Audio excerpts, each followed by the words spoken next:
Buenas noches a todos. En 2 minutos iniciamos.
Bien, vamos a iniciar. Buenas noches a todos.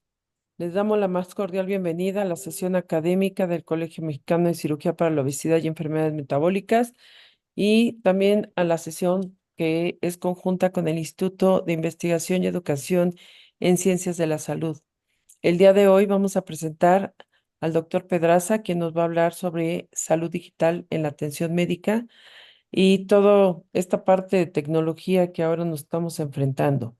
Presento al doctor, él es médico cirujano, tiene un máster en ejercicio físico terapéutico, tiene un máster en informática médica, máster en telemedicina, es expresidente de la Asociación Mexicana de Informática Médica, es autor de 3 libros, 47 capítulos y más de 150 artículos indexados en el área de salud digital y 7 en el área de obesidad. Es CEO de Estilo de Vida Center. Bienvenido, doctor, y adelante, puedes iniciar cuando quieras. Recuerden que sus preguntas las pueden ir anotando en el chat y al final se las hacemos al doctor o al final pueden prender también su micrófono y preguntar. Adelante, doctor. Gracias, gracias Blanca, muy amable. Me da mucho gusto estar con ustedes en esta sesión académica y para tratar este tema, que es un tema pues también clínico, pero que a veces dejamos un poquito olvidado y aunque lo usamos todos los días. Vamos a hablar del tema de salud digital. Salud digital es un tema que vamos a tratar en 4 partes. Voy a presentarles rápidamente qué es salud digital, algunas aplicaciones, qué manera se aplica, que es el tema de realidad virtual, realidad aumentada en salud y algo sobre biosensores médicos en la atención médica. Y en esta parte vamos a mencionar cómo la usamos nosotros en el tema del manejo de nuestros pacientes. Entonces, vamos a ver, salud digital ha sido definido por varias instancias, varias instituciones, entre las que se encuentra la Organización Mundial de la Salud, la Federación Internacional de Procesamiento de Datos, etcétera. Y actualmente se considera que es un concepto muy amplio, que incluye muchas disciplinas y que está muy cerca de nosotros porque todo el mundo somos ya usuarios de las tecnologías digitales. Tiene que ver con programas de atención digital, tecnologías de la salud, nuevas metodologías de la atención médica y al final de cuentas con el objetivo de mejorar la eficiencia en la prestación de atención médica y hacer que la medicina sea más personalizada y más precisa. Entonces, bueno, vamos a algunas consideraciones porque, reitero, es un tema que de ninguna manera se puede considerar que es un tema novedoso. Ahorita vamos a ver por qué. ¿Quiénes somos usuarios de la salud digital? Obviamente los pacientes, son la esencia pues de nuestra actividad y son sobre ellos los que trabaja la salud digital. Obviamente nosotros, todos los profesionales de la salud, que debemos hacer un uso de esa tecnología no nada más como vanguardia, sino como una herramienta de brindar mejor calidad de atención médica. Y cuando digo médica no me refiero a los médicos, me refiero al área de la atención médico hospitalaria. Tiene que ver la industria y los inversionistas, porque son ellos los que tienen que hacer los desarrollos de software, los desarrollos de equipo biomédico, etcétera. Tiene que ver los cuerpos de gobierno. Lamentablemente, muchos de los países que tenemos problemas con incorporar eficientemente temas de salud digital, pues sobre todo se debe a la falta de políticas de salud, políticas de Estado y a la falta de leyes que nos permitan incorporarlo con mayor agilidad. Y obviamente centros de investigación que trabajen sobre ese tema. Miren, no es un tema nuevo. Esta fotografía está muy interesante porque todo el mundo sabe lo que es un electro y es una transferencia de señal de electro entre dos estados en Estados Unidos. Es un claro ejemplo de telecardiología. Nada más que se hizo el 7 de febrero de 1906. O sea, este tema, a veces cuando hablamos de inteligencia artificial, de salud digital, de informática, de Big Data y cosas por el estilo, daría la impresión de que estamos manejando temas nuevos, pero no lo es. Tampoco lo es en nuestro país. Por ejemplo, tenemos este libro del profesor Van Bemmel, que obviamente no es mexicano, él es holandés, pero que él venía mucho a México a darnos conferencias, que escribió este libro en 1975 de lo que son las tendencias en el procesamiento de electrocardiogramas.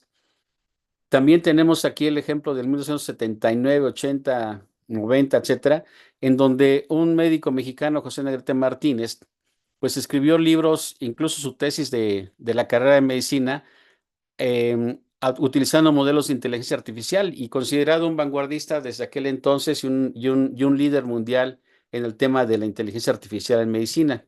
Un servidor en el año 94 escribí este libro de tecnología en salud o de salud digital que en aquel entonces se llamaba Informática Médica. Y bueno, por este disco se darán cuenta ustedes que es un poquito viejito, ahora es de Windows 3.11. Hoy día esto ha evolucionado mucho. Hoy día tenemos como tema de tecnología digital, tenemos muchas variantes. Entonces ustedes van a ver que se habla sobre eHealth para hablar de toda la tecnología digital en salud, mHealth para hablar de todo lo que es tecnología móvil, gamificación para utilizar todas las metodologías de juego en la atención a los pacientes y así nos podemos ir con cada una de ellas. Todas estas son derivaciones de aquel entonces informática médica que hoy día están funcionando y que hoy día ya usamos en nuestros hospitales. A veces cuando vemos esos temas de salud digital parecerían muy recientes, pero no lo son. Aún así tenemos grandes desafíos. Antes de entrar en materia, es importante que consideren ustedes, dependiendo del lugar donde viven, donde ejercen, porque hay regulaciones, hay aspectos legales y regulatorios que son no nada más de un país, sino de algunos estados. Muchos países tenemos legislación en salud diferente para cada uno de los lugares locales donde vivimos. Entonces tenemos que apreciar los aspectos legales y regulatorios y tenemos que ver los aspectos éticos, que si bien es cierto que tenemos la bioética como una disciplina general, pues también hay consideraciones locales en cada uno de ellos. Bien, vamos a empezar con lo siguiente. ¿Por qué es tan socorrido ese tema de salud digital? Miren, no hay mayor fuente de información que el cuerpo de un paciente o de cualquier persona, pero en este caso en paciente. Si ustedes se ponen a ver todo lo que hacemos los profesionales de la salud mediante el interrogatorio, mediante la exploración física, mediante las pruebas de laboratorio, mediante los estudios de gabinete, es tomar información del paciente, ¿verdad? Y de alguna manera registrarla en nuestro expediente clínico. Claro que antes se hacía en papel, ¿verdad? Y ahora se hace en medios electrónicos, pero antes de pasar a esto se tomaba del paciente y se escribía en el expediente electrónico. Ahora ya no hay que transcribirlo. Ujú. ¿En dónde se aplica el área de salud digital? En todo lo que hacemos los profesionales de la salud, en el ambiente académico, en el clínico, en el tecnológico, en el administrativo, etcétera. Hoy día, y yo creo que todos ustedes como usuarios de tecnología tienen claros ejemplos de todo esto. Vamos a focalizarnos sobre ciertas tendencias en salud digital que nos pueden servir para el día a día. Básicamente, entre las grandes tendencias tenemos todo lo que, esos cuatro grandes temas. Lo que es realidad virtual, lo que es el Internet de las cosas médicas, lo que es inteligencia artificial aplicada a medicina y lo que son los dispositivos para el monitoreo en tiempo real de nuestros pacientes. Cada una de estas áreas son áreas que hoy día son motivos de mucho trabajo, de investigación, muchas publicaciones, y prácticamente todo lo que hacemos está en función de ellas. Vamos a ir viendo algunas de estas áreas. Nada más quiero comentar que tanto realidad virtual, Internet de las cosas médicas, inteligencia artificial y monitoreo en tiempo real de los pacientes son disciplinas que tienen ya mucha solidez y muchos años de estar vigentes y estar entre nosotros, pero que han tenido que ir madurando. Vamos a empezar con ese tema de realidad virtual y realidad aumentada. Ese tema de realidad virtual se refiere a todo aquello, como se puede ver en estos grafiquitos, todo aquello que los usuarios pueden ver a través de ciertos visores. En este caso en particular, bueno, ya toda esa tecnología la utilizamos mucho con motivos de videojuegos, pero también lo hacemos a través de nuestras computadoras, de nuestras tabletas. Hay tres variantes, lo que es la realidad virtual, la realidad aumentada y la realidad mezclada. La realidad virtual es cuando nosotros entramos, somos parte de un escenario. Yo creo que muchos de nosotros hemos visto los juegos de muchos de nuestros pequeños, cómo ellos toman un avatar y mediante ese avatar o esa figura que ellos eligen como si fueran ellos se andan moviendo en un mundo ahí en la computadora o en la tableta, etcétera. Eso es realidad virtual. El otro tema es cuando nosotros sobre imágenes reales, sobre cosas que tenemos en nuestro consultorio, en nuestro hospital, en nuestros pacientes, sobre ellos, con un dispositivo de estos, podemos colocar y ver a través de ellos y sobreponer la imagen que está generando el sistema sobre el paciente o sobre una mesa, etcétera. Y la otra es la que utiliza la mezcla de las dos cosas. Vamos a ver algunos ejemplos. Por ejemplo, la realidad virtual, si ustedes buscan hoy día, no sé si todos manejan lo que es el mesh, por ejemplo, pero hace 40 años, los primeros aportes de esta ciencia se empezaban a publicar artículos y se metió la palabra de medical informatics para poder tratar todos esos temas. Hoy día, el tema de realidad virtual aparece y ustedes van a ver muchos artículos médicos que trabajan ya sobre situaciones muy concretas de realidad virtual. Entonces, yo puse aquí algunos ejemplos. Las referencias están disponibles cuando ustedes lo consideren pertinente, con mucho gusto. Si a alguien le interesa, le hago llegar algunos artículos. Pero tenemos muchos ejemplos de cirugía con realidad virtual, el manejo de pacientes de Alzheimer, mucho trabajo en psicología, sobre todo con disminución de las fobias. Hay muchas aplicaciones de realidad virtual tratando de manejar los cambios de comportamiento del paciente en la obesidad infantil, en el autismo y mucho de lo que nosotros hacemos pues, en educación médica. Por ejemplo, en el área de educación médica, pues es muy común, ¿no?, que nosotros aquí otra vez con esos visores, hay varios, seguramente ustedes han visto muchos equipos, algunos ejemplos en donde esta imagen no está aquí, simplemente a través de esos anteojos y a través de un equipo y de software, ¿verdad? Cada una de las personas puede ver esta imagen, la puede girar, etcétera, etcétera. Por ejemplo, este caso es de realidad aumentada. Cuando nosotros tenemos un paciente, por ejemplo, y colocamos estos programas sobre el paciente, entonces aparece sobre el paciente estas imágenes. A eso se refiere el término de realidad aumentada. La realidad aumentada es cuando, por ejemplo, yo lo utilizo mucho con fines de educación al paciente o de educación a los alumnos, en donde vamos colocando sobre el paciente estas imágenes y vamos a ir explicando algunas situaciones, ¿ok? La parte de anatomía es la más enriquecida con estos diseños, pero básicamente nos va mostrando lo que nosotros queremos ir buscando. AccuVein is Por the leading ejemplo, vein viewing system. un tema que es muy utilizado en nuestros hospitales desde hace varios años es lo que estamos viendo. Seguramente algunos de ustedes habrán visto que hay pacientes que tienen el tema de dificultad para poderlos canalizar. Cuando un paciente llega, imagínense un niño que llega deshidratado, imagínense un niño que llega gordito, pues deshidratado, etcétera, es muy difícil canalizarlo.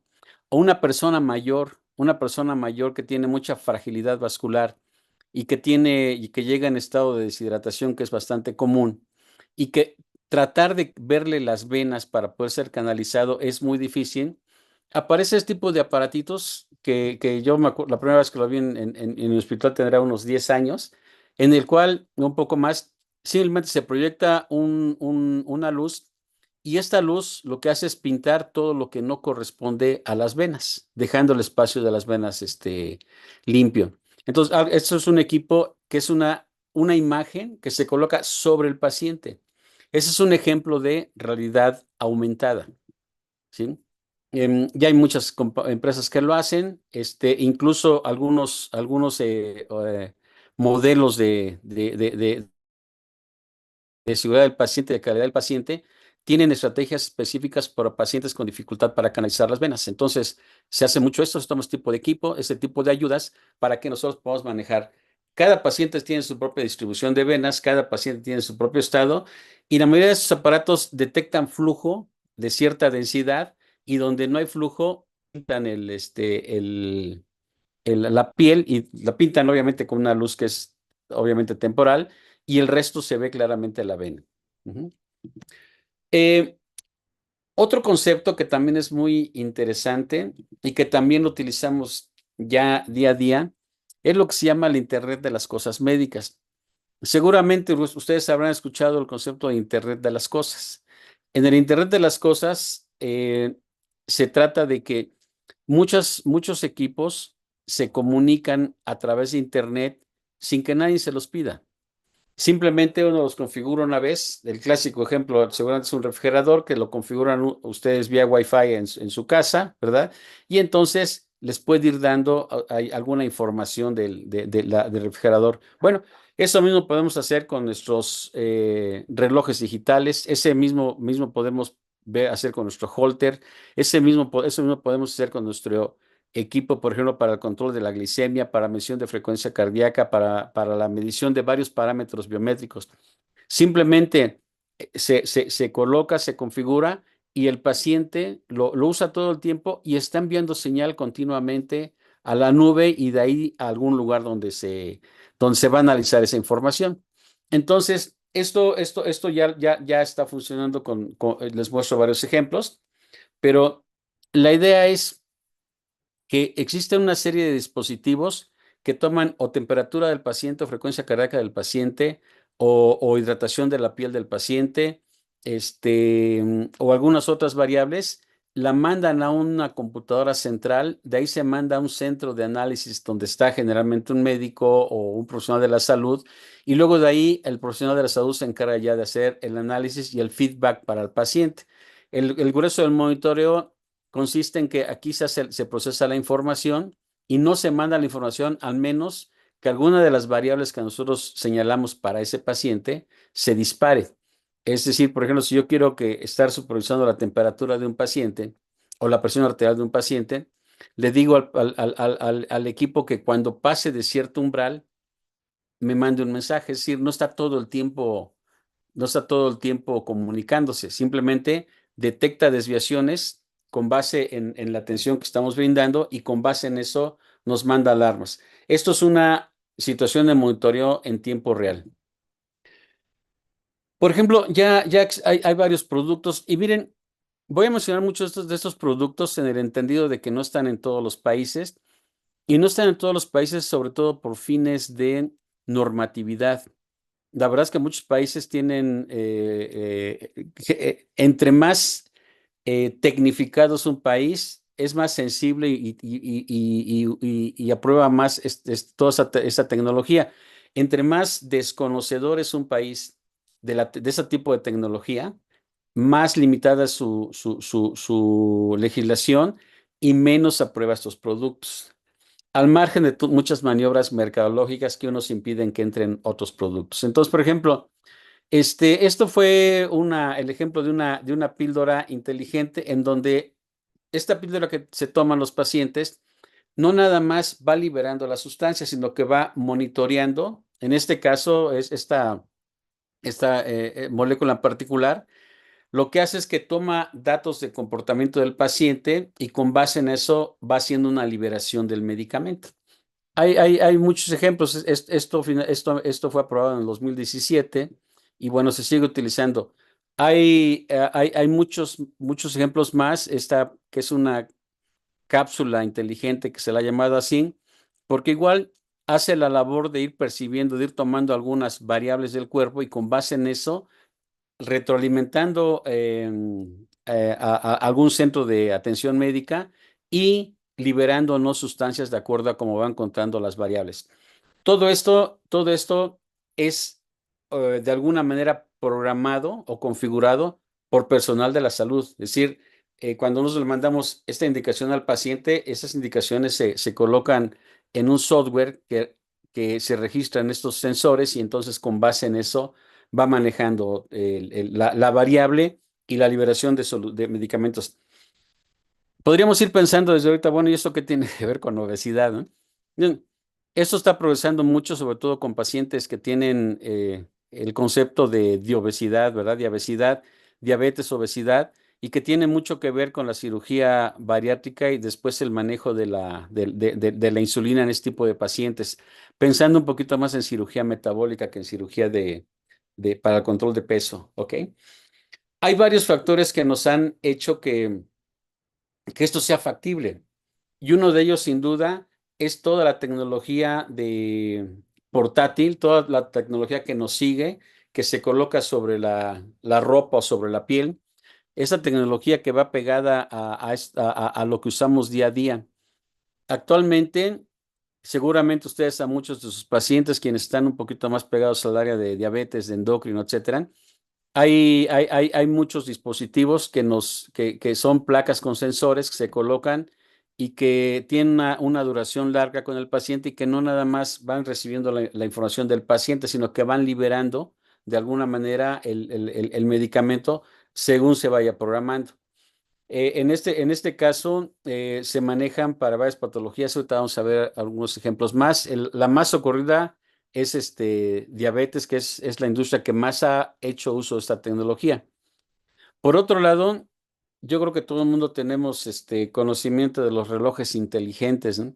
Esos relojes inteligentes que inicialmente nos daban algunas pocas variables con diferentes grados de confianza, pero que ya hoy día la mayoría de las marcas ya ha logrado su registro como equipos de calidad médica, es decir, son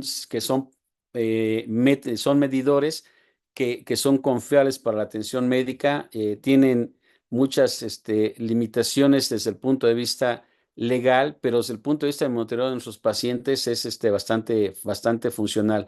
Y en muchos casos no los utilizamos sino simplemente como disparadores de alguna alerta para decir al paciente que vaya porque lo vamos a revisar, ¿no?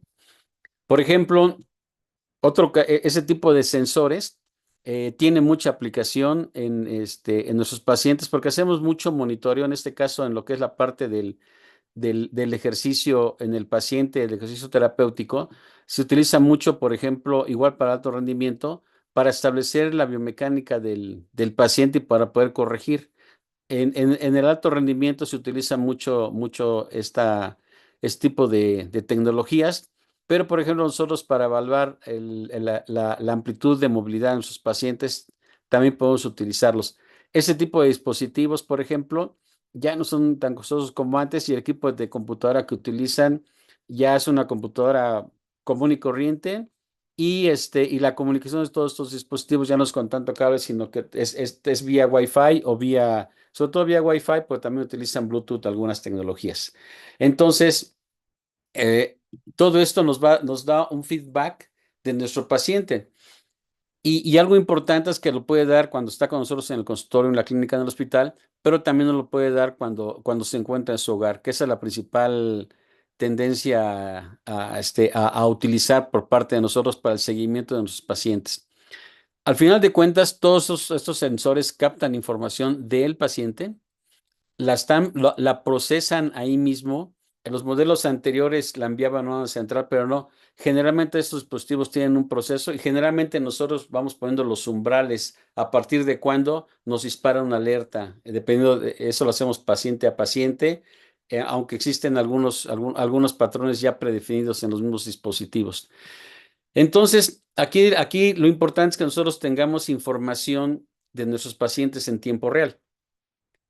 Cuando no son nuestras áreas las que requieren tiempo real, no importa. Por ejemplo, yo todo este tipo de dispositivos los utilizo mucho con mis pacientes para ver cómo fueron sus rutinas de ejercicio. Hay ocasiones en que los pacientes nos dicen que hicieron ejercicio y dicen, no, pues hice 3 veces a la semana, ¿no? Bueno, ¿cuánto? No, pues media hora. Pero cuando ya tienes sus dispositivos, le enseñas al paciente a utilizarlo y el paciente te permite porque además el paciente no necesita enviártelo, te llega a ti si el paciente, si enseñas al paciente a configurar su dispositivo, que es lo que yo hago, te llega a ti la información y ya no necesita decirte mentiras de que se hizo mucho ejercicio o poco ejercicio, ¿no? Ya tú tienes ahí una métrica real de cuánta actividad hizo y cómo la hizo. Eh, Mucho lo utilizamos ese tipo de monitoreos constantes que, por ejemplo, se utiliza mucho para el monitoreo asíncrono. ¿Qué quiere decir esto? Que eso lo guarda el equipo y luego el paciente va con nosotros a darnos el resultado, pero ahora también se utiliza para el monitoreo sincrónico. ¿Qué quiere decir eso? Que en el momento que está recibiendo el equipo la señal, en ese momento lo están viendo si es que hay una variable que se dispara a un centro de atención médica o de seguimiento de paciente, porque todo esto no es para pacientes únicamente graves, son pacientes que están en casa y pacientes que pueden estar monitoreados generalmente por centros de atención primaria más que por centros hospitalarios de alta especialidad. Digamos que la alta especialidad la atiende en el caso de algún evento, pero en general el monitoreo es atención primaria.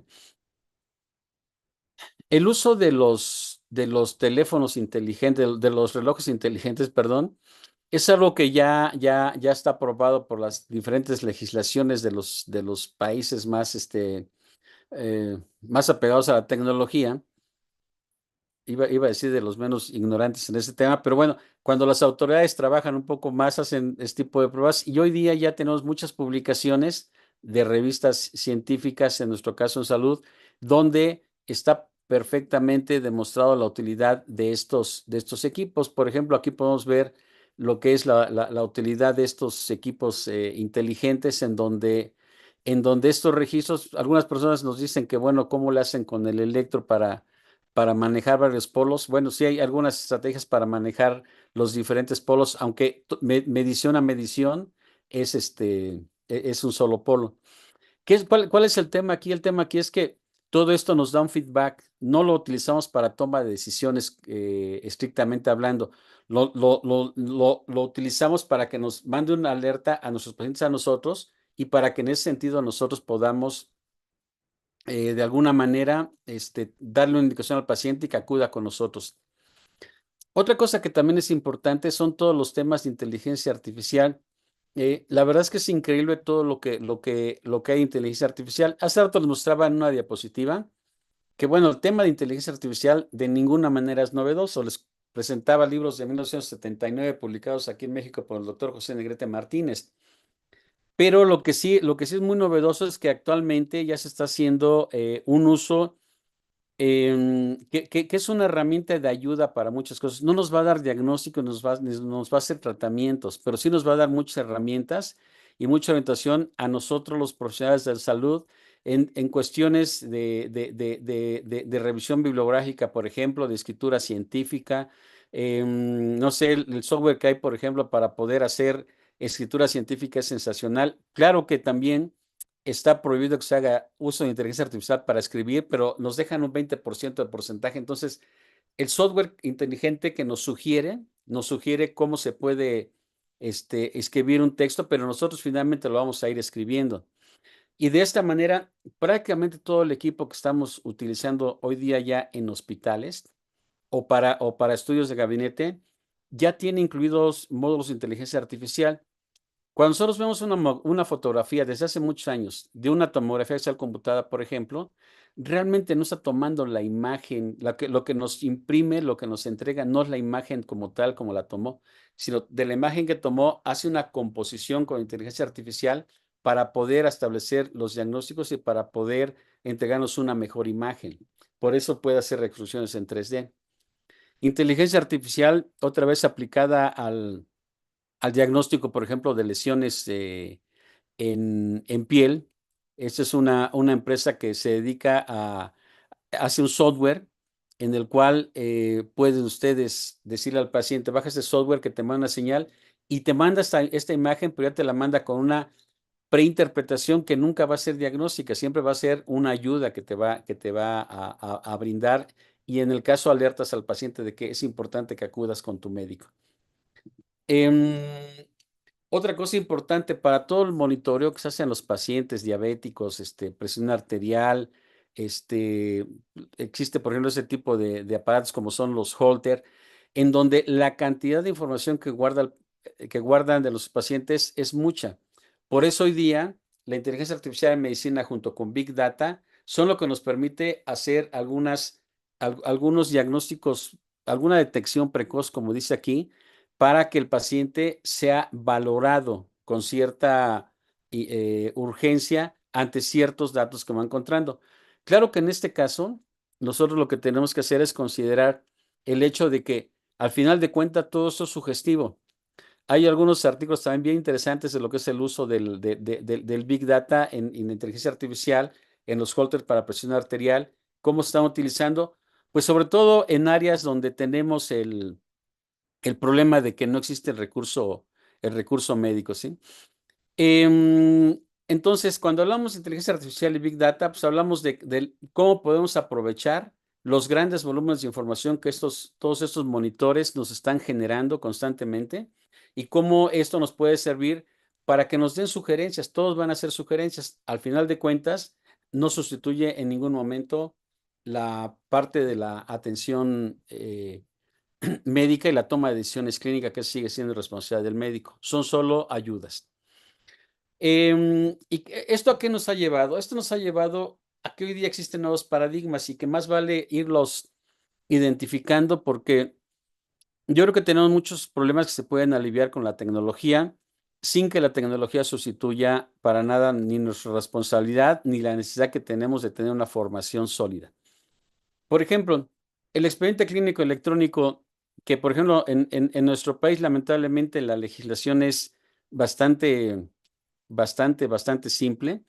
No nos da parámetros para tener un expediente electrónico completo. Son iniciativas de cada institución, ISSSTE, IMSS, etcétera, tienen sus propias iniciativas, pero no son compatibles con el contexto mundial para poder hacer investigación global. Sin embargo, hoy día ya se ha avanzado mucho en muchas instituciones de pasar del expediente donde yo tengo que escribir los diagnósticos o escribir contexto, las interpretaciones a expedientes donde tienen tecnología multimedia incorporada para que yo pueda guardar un audio, por ejemplo, de ruidos respiratorios en mi paciente y no tengan que leer una interpretación, porque al final de cuentas alguien está interpretando, yo trabajaría sobre la interpretación de ese alguien. También está incorporada en ese esquemita que está aquí a la derecha, aunque está muy caricaturesco, pero el hecho de que un paciente desde su casa tiene mucho monitoreo y en tiempo real se puede comunicar con un profesional de la salud, el cual puede ver todas las variables que se están midiendo desde su hogar. ¿Ok?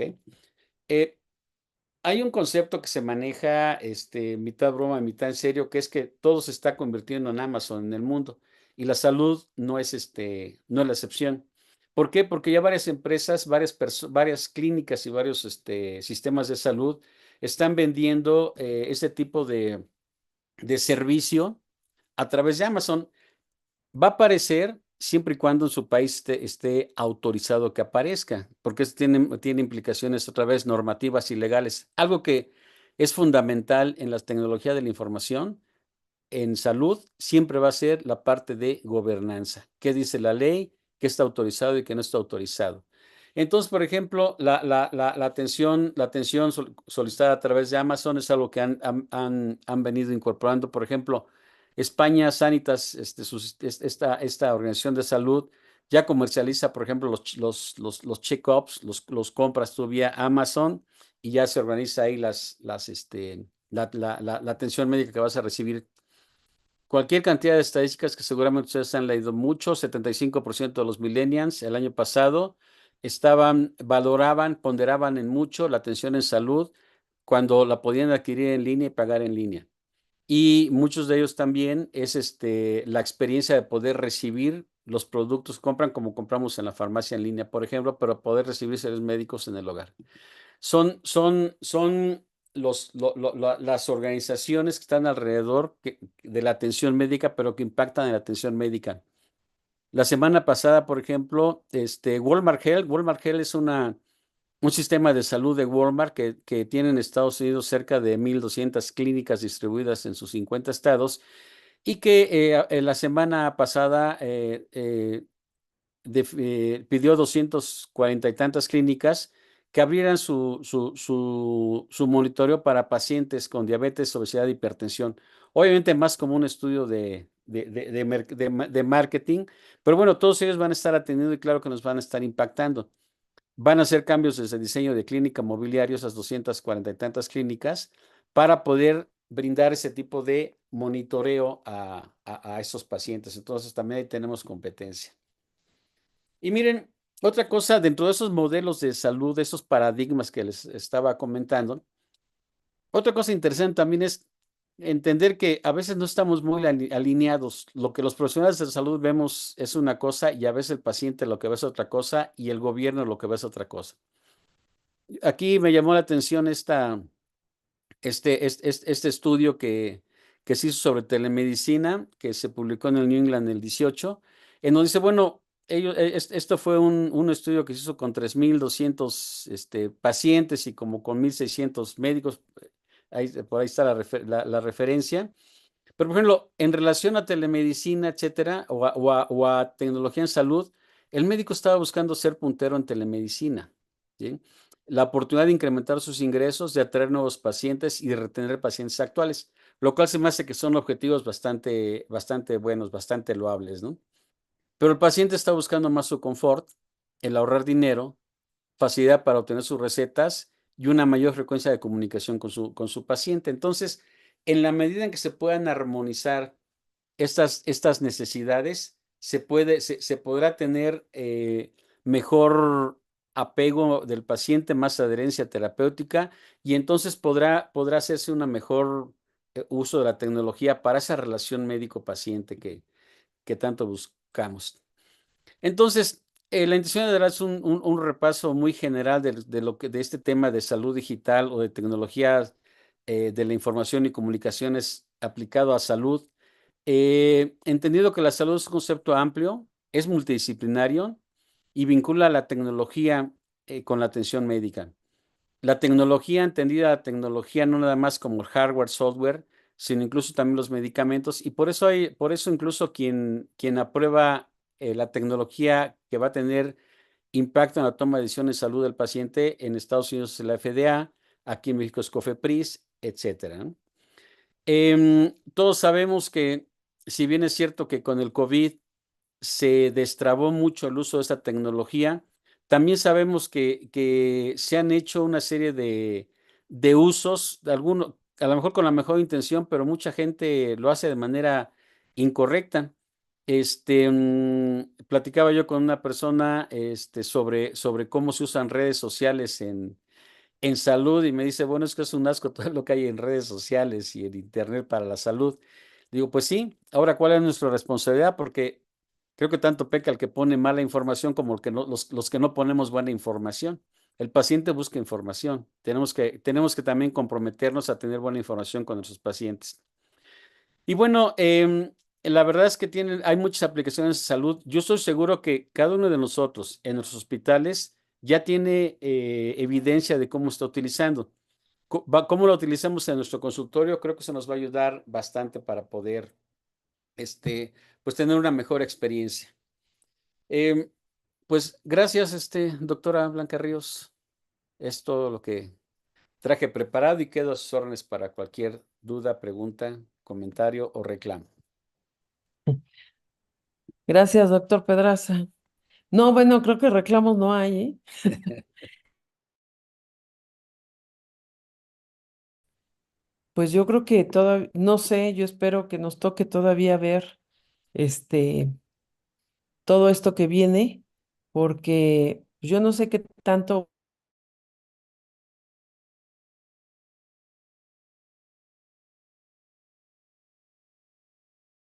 porque pues sí, con esta tecnología es impresionante muchas cosas que uno puede hacer, ¿no? Entonces, ¿qué sabes tú de lo que hay ahorita en México?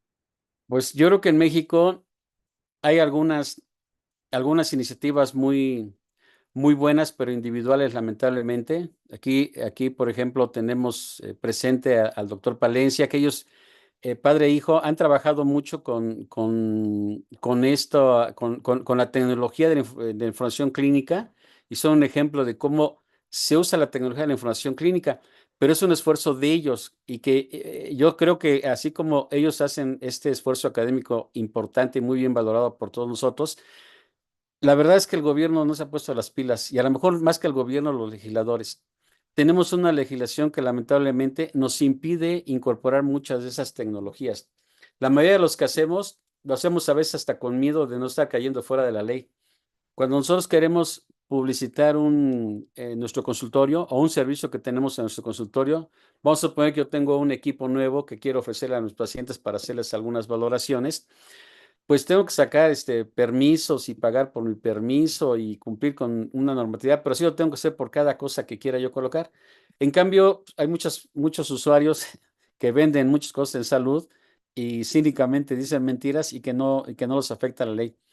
A nuestros hospitales, por ejemplo, nos falta mucho para poder tener una buena comunicación entre hospitales.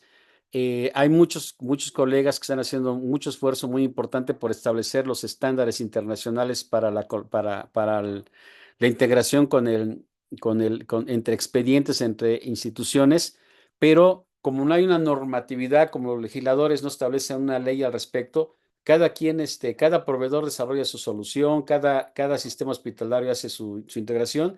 De tal forma, cuando nosotros vemos a un paciente para un procedimiento en un hospital, le decimos de una manera y en otro hospital le decimos de otra manera.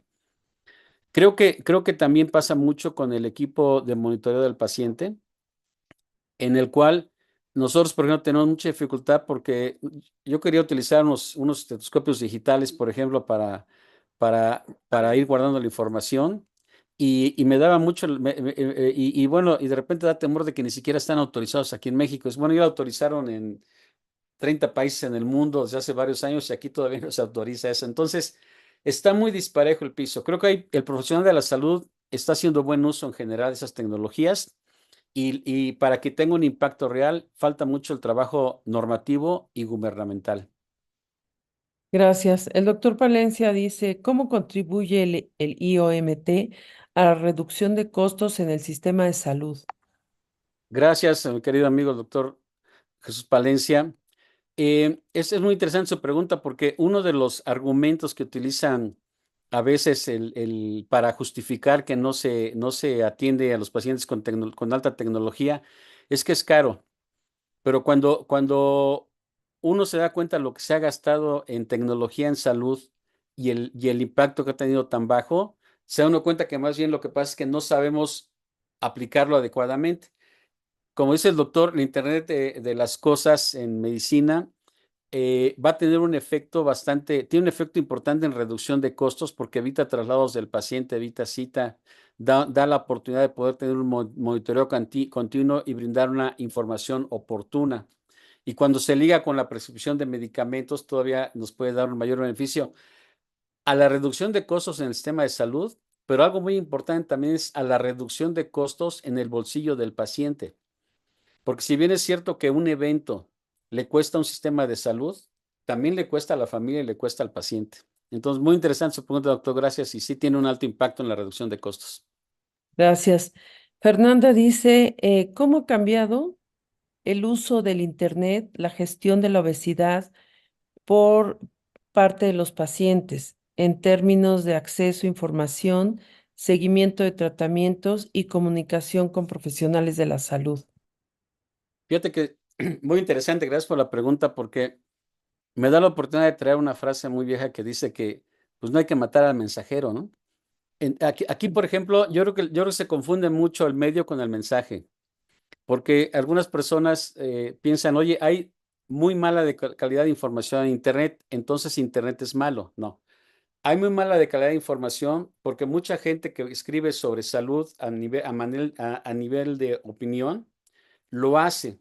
Y mucha gente que podríamos escribir en Internet de manera profesional y ética, no lo hacemos.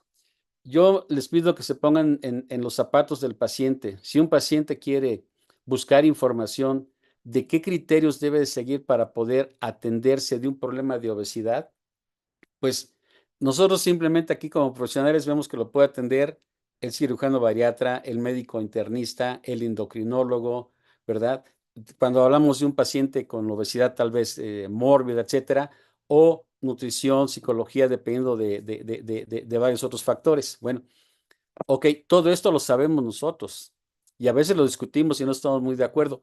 ¿Cómo le hace el paciente para saber, por ejemplo, a veces decimos en algunos colegios, oye, dicen mis colegas de medicina interna, la certificación salva vidas, sí, pero ¿cómo sabe el paciente que sí, que está certificado? Y si está certificado en una especialidad, ¿cómo sabe que maneja su obesidad? Tenemos que ser muy responsables nosotros y tenemos que comprometernos a educación para la salud, a poder dar al paciente más ayuda a través de Internet y colocar de manera responsable, ética y dentro del marco legislativo de nuestros países, poder colocar la información para poder ayudar al paciente con esas preguntas para que el paciente pueda ir con el profesional correcto. Gracias, doctor. MSGL dice muchas gracias por la información. El doctor vuelve a preguntar de qué manera la inteligencia artificial puede mejorar la precisión en el diagnóstico de enfermedades a través de monitoreo a distancia. Es que la mayoría de las publicaciones que hay respecto al uso de la inteligencia artificial, más que sobre la precisión en el diagnóstico de las enfermedades en monitoreo a distancia, están trabajando mucho sobre los avisos oportunos para la atención oportuna. Sin embargo, por ejemplo, en algunos casos muy puntuales, por ejemplo, en el monitoreo en pacientes con diabetes a distancia, que sí nos brinda información del comportamiento de la glicemia durante el día, en el transcurso del día, y cómo va variando con ciertos eventos. Entonces, en este caso, el monitoreo nos puede ir no nada más guardando la información, sino mediante la aplicación de algoritmos de inteligencia artificial nos puede brindar una atención más precisa. Otro tema en particular pues, es la medicina de precisión. La medicina de precisión aparte de utilizar mucha inteligencia artificial, se puede monitorear varios de esos productos, ¿no? Gracias. Bueno, está alguien como MCGL y dice que gracias por la información y cuáles son las implicaciones legales de usar dispositivos en la consulta con los. Bueno, aquí tenemos que partir de la base de que la legislación es muy heterogénea. Por ejemplo, cada quien en su país tiene que averiguarlo, pero nosotros en México tenemos una legislación general, ¿verdad? Pero tenemos legislaciones en cada estado. Por lo tanto, nuestra legislación en cada estado tenemos que tener cuidado con qué es lo que dice, ¿sí? Cuando nosotros utilizamos dispositivos legales que están autorizados, dispositivos digitales que están autorizados por COFEPRIS en nuestro país, no tenemos ningún problema. Cuando nosotros utilizamos dispositivos que no están autorizados por COFEPRIS para orientar al paciente, es muy importante que no los utilicemos para toma de decisiones, que no los utilizamos para toma de decisiones. Es, por ejemplo, no sé, yo quiero pensar, un paciente que estamos controlando su presión arterial y que va a su casa y que le decimos, oye, tómate tu presión arterial al acostarte y al levantarte, ¿ok? Y lo hace con un baumanómetro digital que no está avalado que sí está avalado por la FDA, que la mayoría lo están, y que no está avalado por COFEPRIS, ¿sí? Si detectas algo mal, me avisas, dependiendo del paciente, y si detectas una presión arterial diastólica arriba de 80, tres veces a la semana, viene esa consulta. Entonces, sí podemos hacer ese uso de monitoreo, que es como preguntar al paciente cómo te sentiste, ¿no? Pero en el caso de los hospitales y de los consultorios, todo nuestro equipo tiene que ser exclusivamente autorizado por COFEPRIS en este caso. Y eso va en función de lo que hace rato les comentaba, de que yo quería meter en mi consultorio este estetoscopio digital, pero no es autorizado, así que sigo con mi ADEX. Bueno, dice que MCGL es María Cristina Guerrero de León. Un abrazo, Este, Maricris. costos, ¿qué tan altos son los costos para todos estos dispositivos? Porque yo creo que es complicado, por ejemplo, en los hospitales públicos que lleguen a considerar a lo mejor mucho de este equipo, no lo sé. Mira, lamentablemente, mira, hay varios colegas aquí, amigos muy queridos, que tienen muy buenos estudios de farmacoeconomía y entendiendo que han estudiado mucho el hecho de que la compra de tecnología no es lo caro. Más bien aquí en México, hablo de México, pues que lo conozco, hay un dispendio de recursos brutal de tecnología que no se usa. Entonces, cuando uno ve el costo-beneficio, cuando se hacen estudios costo-beneficio, no están fuera de los alcances del sector público de ninguna manera. O sea, el sector público tiene capital para invertir y ha invertido mucho capital en tecnología que no se usa o no se usa adecuadamente. Entonces, digo, habría que verlo, pero un estudio que hizo una alumna de la maestría de admisión de hospitales, estaba señalando que alrededor del 30% del equipo, es un estudio de hace 10, 12 años, 14% del equipo que se compraba en una institución, ese 14% nunca se utilizaba, ni siquiera salía de las cajas. Y la principal causa es porque se compraba incompleto o porque se compraba y el uso de los consumibles era exageradamente caro. Entonces, yo creo que falta más profesionalismo en la gestión hospitalaria para poder hacer compras que sean de un mejor impacto y un alto costo-beneficio. Y sí tenemos aquí una buena escuela en México de profesionales en farmacoeconomía que hacen estos estudios de primera. Gracias. El doctor Palencia te pregunta nuevamente, ¿qué estrategias y marcos regulatorios deberían implementarse en México para garantizar la interoperabilidad efectiva y una gobernanza transparente del sistema de expediente electrónico, considerando la diversidad de instituciones de salud y la necesidad de estandarización de datos y procesos? Sí, esto que pregunta mi querido amigo Rodolfo es fundamental. Creo que esta es la clave por la cual no funciona el expediente clínico electrónico en nuestro país, porque esto debe de ser, como bien lo sabrá Rodolfo, debe de ser una decisión federal. Es decir, no puede haber una legislación particular en cada estado, sino que para que la interoperabilidad, para quien no lo maneje, es esa capacidad de comunicación entre sistemas, pero no nada más que se comuniquen, porque si te mando un email nos comunicamos, no, que yo hospital A le mando una información al hospital B y en el hospital B entra a sus sistemas y ejecuta algunas acciones en forma automatizada.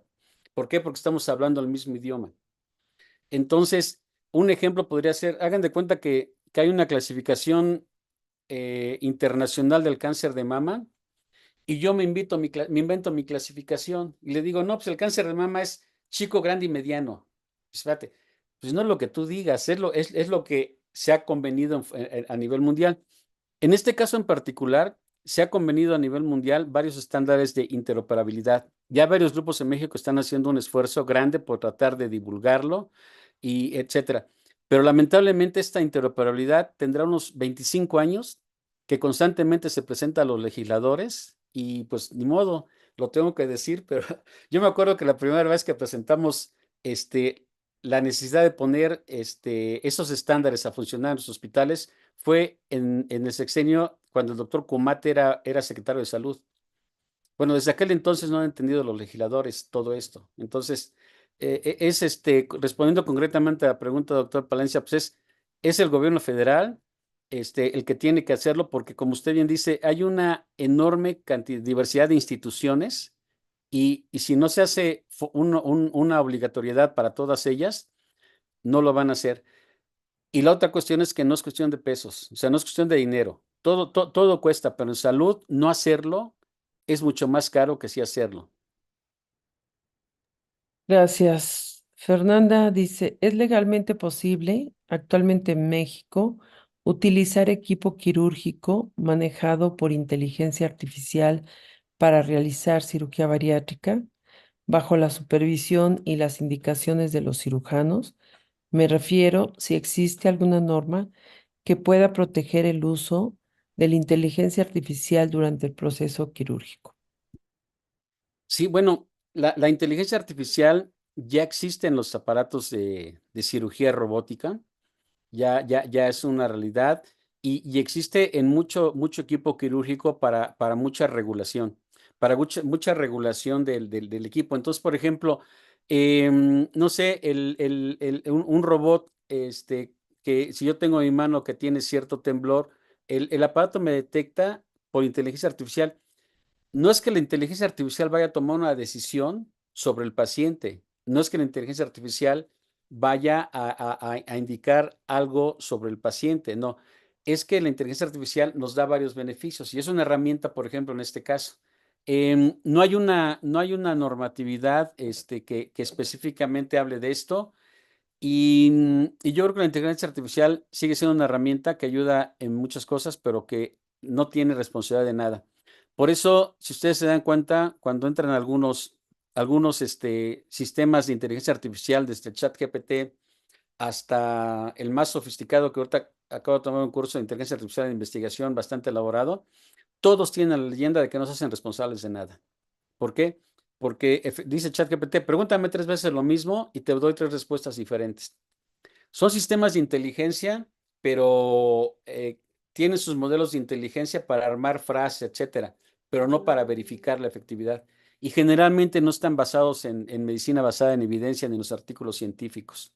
Están basados en lo que publica todo el mundo. Gracias.